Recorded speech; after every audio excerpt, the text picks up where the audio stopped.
un stylo gratté sur le papier. Tu signes les formulaires pour un tout nouveau compte bancaire. Ça semble banal, sans danger. Juste de l'encre sur une page, le même rituel répété par des millions de personnes chaque jour. Tu ne lis pas le contrat. Pourquoi le ferais-tu? La police est microscopique, le langage volontairement confus, et le banquier te rassure avec un sourire. C'est juste de la paperasse standard. Mais enfoui dans ces pages de petites lignes se cache une vérité si dérangeante qu'elle devrait t'arrêter net et te faire remettre en question tout ce que tu croyais savoir sur ton argent. À cet instant, tu n'as pas seulement ouvert un compte, tu as changé de rôle. Tu pensais être le déposant. Mais aux yeux de la loi, tu es devenu le prêteur de la banque. Vois-tu, la banque ne garde pas ton argent en sécurité, elle l'emprunte à la place. Et en échange, elle ne t'offre rien de plus qu'une promesse de paiement. Une promesse qu'elle contrôle, pas toi. Ce basculement est silencieux, invisible, mais total. Il réécrit toute ta relation à l'argent. Tu t'imaginais tes économies enfermées dans un coffre, ton nom gravé sur la porte. Ou ton salaire durement gagné, attendant sagement chaque mois que tu le dépenses. Mais la réalité est bien plus dure. L'instant où tu déposes, la propriété disparaît. Tout ce qu'il te reste, c'est une reconnaissance de dette, fragile, conditionnelle et totalement hors de ton contrôle. Et voici ce que personne ne te dit. Au fil de l'histoire, en temps de crise, ces promesses ont été gelées, réécrites ou effacées purement et simplement.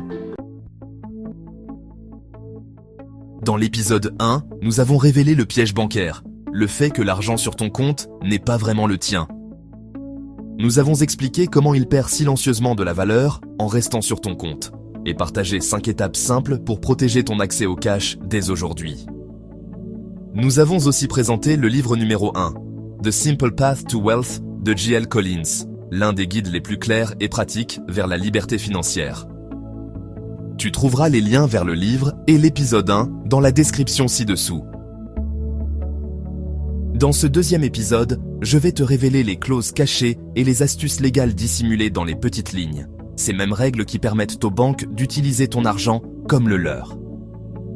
Et pourquoi, aux yeux de la loi, tu n'es pas un client, tu es un créancier.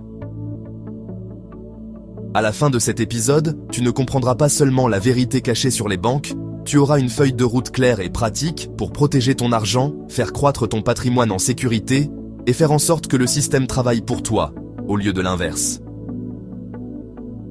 Avertissement. Nous ne sommes pas conseillers financiers.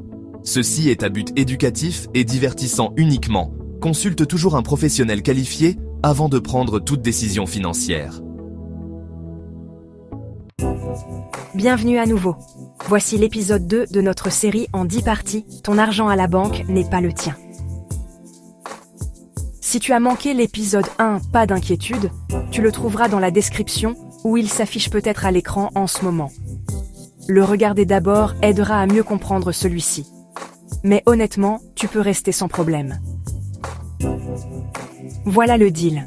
Plus ces vidéos reçoivent de soutien, plus vite nous publierons les prochains épisodes. Et avec chacun, nous partagerons aussi l'un des 10 meilleurs livres sur la liberté financière, des livres qui ont façonné le parcours des membres de notre communauté et qui, selon nous, visent juste. À la fin de la série, tu auras la liste complète, ta propre feuille de route, des idées les plus puissantes jamais écrites sur l'argent et l'indépendance. Alors abonne-toi et plongeons ensemble.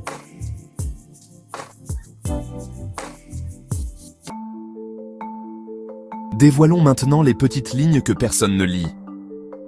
Au moment où tu déposes de l'argent, au guichet ou en ligne, ton droit de propriété s'arrête. Tu ne places pas ton argent dans un coffre à ton nom, tu le prêtes à la banque.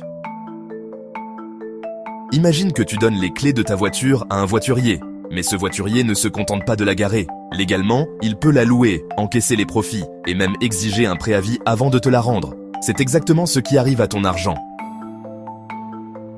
Une fois dans la banque, il est fondu dans un immense pot commun, puis mis au travail.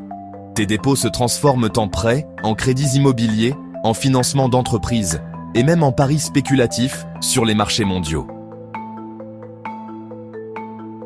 Voici la partie choquante. Si la banque fait faillite, tu n'es pas le propriétaire.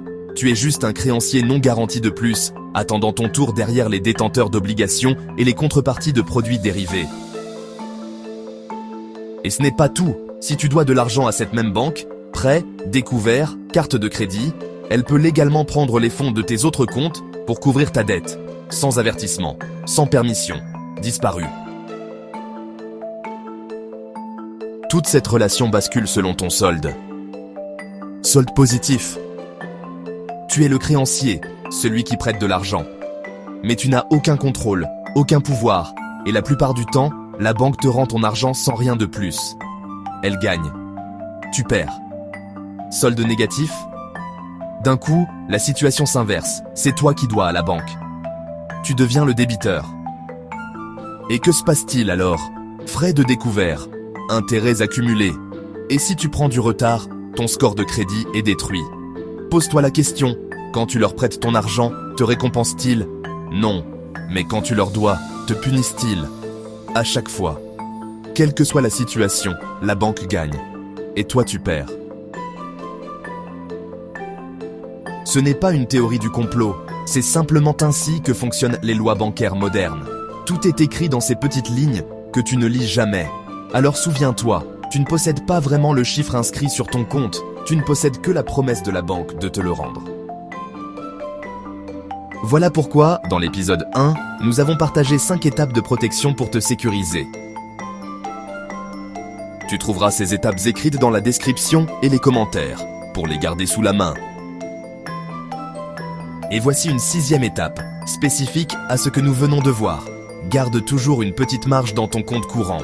Même minime, elle peut éviter de basculer dans le rouge, et donc d'éviter les frais de découvert, les intérêts pénalisants, et l'ombre longue d'un score de crédit abîmé.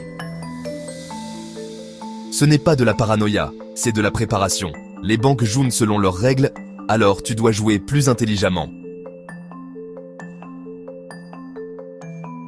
Et dans l'épisode 3, je vais te révéler le 3e acteur non invité dans ta relation déjà injuste avec ta banque.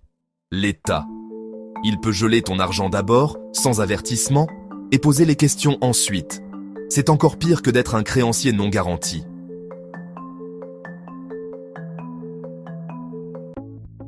Et rappelle-toi, plus il y a de likes sur cette vidéo, plus vite nous sortirons le prochain épisode. Pour cet épisode, nous faisons un pas en arrière pour solidifier tes bases.